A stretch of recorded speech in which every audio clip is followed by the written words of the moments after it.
দেশব্যাপী অরাজকতা, অগ্নিসংযোগ ও ধ্বংসাত্মক কার্যক্রম বন্ধে কঠোর ব্যবস্থা গ্রহণের সিদ্ধান্ত নেওয়া হয়েছে বলে জানিয়েছে আন্তঃবাহিনী জনসংযোগ পরিদপ্তর বা আইএসপিআর। বৃহস্পতিবার এক বিজ্ঞপ্তিতে এই তথ্য জানানো হয়। এতে বলা হয়, চলমান অরাজকতা, অগ্নিসংযোগ ও ধ্বংসাত্মক কার্যক্রম বন্ধের মাধ্যমে দেশের স্থিতিশীলতা রক্ষায় সশস্ত্র বাহিনী সহ অন্যান্য আইনশৃঙ্খলা রক্ষাকারী বাহিনীর শক্ত অবস্থান গ্রহণের বিষয়ে বাহিনী প্রধানরা সিদ্ধান্ত গ্রহণ করেছেন।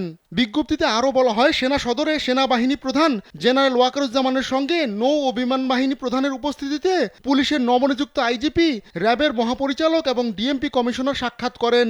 এ সময় আগামী 24 ঘন্টার মধ্যেই সেনাবাহিনীর সহায়তায় দেশের সকল থানার কার্যক্রম শুরু করার বিষয়ে আলোচনা হয়। এ ব্যাপারে সবার সহযোগিতাও কামনা করা হয়েছে। জীবনকে উপভোগ করার সব আয়োজনকে একটি নিশ্চিন্ত কমিউনিটি লিভিং নিশ্চিত করছে রূপায়ণ সিটি উত্তরা।